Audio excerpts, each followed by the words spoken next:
Lagian Simbah Kiai Hasyim Asy'ari dengan tegas mengutip maqalahu Sayyidina Umar radhiyallahu taala anhu, inna akhwafa ma akhafu alaikum kullu munafikin alimil lisan. Yang paling membuat saya khawatir, yang paling rentan bikin masalah itu adalah kullu munafikin tapi alimil lisan. Munafik di sini itu semua syurah hadis sepakat bahwasannya ini bukan munafik fil i'tiqad tapi munafik fil a'mal. Saya ya tetap optimis kalau masalah i'tiqad insyaallah kula niki selamat. Tapi nek babagan amaliyah lagi.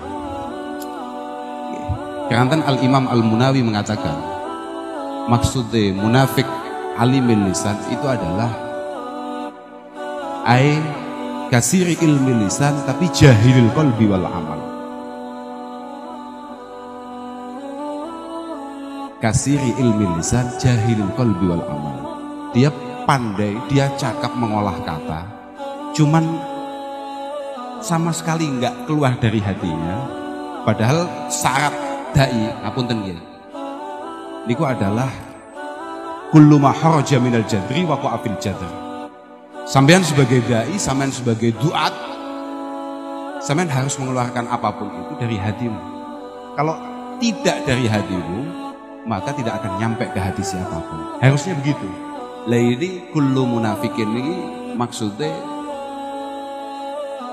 kasiri ilmi lisan tapi jahilil qalbi wal amal. Apalagi amaliyah. Wong saya ini oleh Gus Wahim dicap awakmu iki kakean ilmu kurang amal. Jadi kalau bapak saya itu semboyannya adalah ilmiah amaliyah, amaliyah ilmiah, kalau saya ini ilmiah bila amaliyah. Nah ini masalah. Kemudian saya dipanggil. Yang paling bahaya Bang Gaji ini kan juga termasuk lumayan kasir lisannya. Di situ dikatakan, saya masih ingat redaksinya.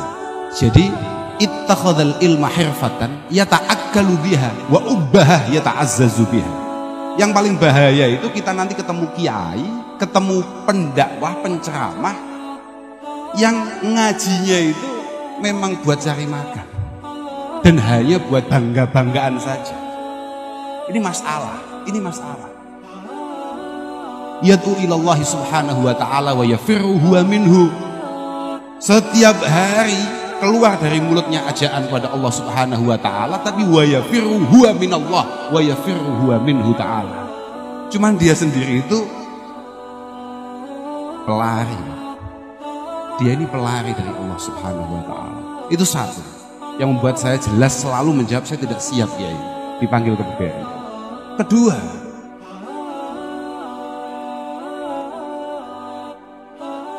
ada dawuh yakbidullahul ulama wa yakbidul ilma ma'hum. Yang membuat saya paling prihatin itu adalah ketika nama saya disebut, nama saya dipanggil. Ini ada semacam pembenaran terkait dawuh Rasulullah sallallahu alaihi wasallam, yakbidullahul ulama wa yakbidul ilma ma'hum. Banyak sekali ulama-ulama muktabarah yang diambil oleh Allah subhanahu wa ta'ala, yang dipanggil oleh Allah subhanahu wa ta'ala, dan secara otomatis keilmuannya juga diambil. Fatan sya'u ahdasun yanzu ba'duhum ala ba'd nazwal air. Kemudian muncul tokoh-tokoh muda. Lah niki masalah nih. Saya studi iki tenanan nih. Niki tenanan iki kitab, Pak. Iki kitab iki gak ngarang aku. Fatan syau ahdasun yanzu ba'duhum ala ba'd nazwal air. Akan muncul tokoh-tokoh muda yang omongannya, ajakannya itu malah membuat masyarakat umat berbenturan. Kali ini kita gak pada paham awakmu. Ya supaya awakmu itu gak balik maneh, supaya kamu nanti tidak ada niatan untuk kembali ngundang orang-orang yang masih dihitung muda, paham gak? Ini penting ya. Aku mikir iki ngawur. Aku mikir tenan iki supaya aku iso ngetokne iki, ya. Saya harus punya dalil kenapa saya kok menolak, itu harus punya. Karena kita ini santri, kita ini orang Islam. Dalam setiap langkah kita harus ada dalil. Termasuk menolak ini harus ada dalil gitu loh. Saya khawatir, saya itu masuk di kategori itu. Ahdasun yanzu ba'duhum ala ba'd nazwal. Tokoh-tokoh muda yang omongannya, ajaannya malah membuat orang lain berbenturan. Orang lain bermusuhan. Orang lain tidak bersatu, tidak kompak. Sangat provokatif. Dan yang paling membahayakan adalah wa yakunu syekh fihim mustad'afa. Ini penting ini Pak. Wa yakunu syekh fihim mustad'afa. Dan ketika era itu ada, para sesepuh itu kemudian dianggap tidak muktabar. Sesepuh itu dianggap tidak menjadi penting. Nah ini masalah. Masalah. Saya masih ingat apa yang disampaikan oleh Kiai Mustafa Bisri beberapa kali, beberapa kesempatan mengatakan. Kalau kiai betul itu sebetulnya nggak begitu banyak dalil. Betul kayak awan banyak duduk kiai, kudu dalil Pak. Kudu dalil. Kalau kiai betul nggak kakean dalil. Karena apa? Karena kiai-kiai itu dalilnya sudah tidak lagi di otak dan mulutnya, tapi sudah ada di hati dan perilakunya. Itu kiai. Itu kiai. Lah kalau kayak kita ini, ya gimana ya Pak? Masya Allah. Abot loh Pak jadi kiai ini. Jadi guru ini kok abot. Jadi kiai itu abot. Saya juga nggak ngerti. Follower-follower itu pada akhirnya akan mengikuti yang di followeri apa enggak, saya nggak ngerti.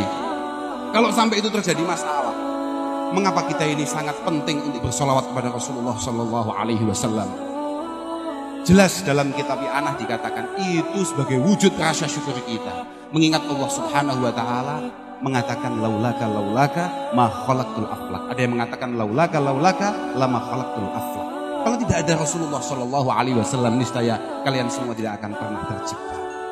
Kemudian kita disuruh sholawat. Sholawat itu bisa kakean dalil, tentu dalil apa maneh untuk mengatasi macam-macam. Pokok anggere awake dhewe iki istiqomah, mantep, yakin dengan sholawat selesai. Lawang bahkan Nabi kadung dawuh, aksiru as-sholah aliyah fa innaha tahullu al-uqad wa tufarijul qura. Sudahlah, kamu banyak sholawat kepadaku. Semua masalah akan selesai. Makanya saya tidak heran ketika Simbah Yai Munif Giri Kusumo mengatakan, jangankan kamu gak laku, jangankan kamu punya hutang, jangankan kamu punya masalah-masalah. Hutang kamu sebesar gunung kidul saja. Pokok awakmu iki istiqomah, mantep bisolah ala Nabi Sallallahu Alaihi Wasallam, selesai. Jadi masalah.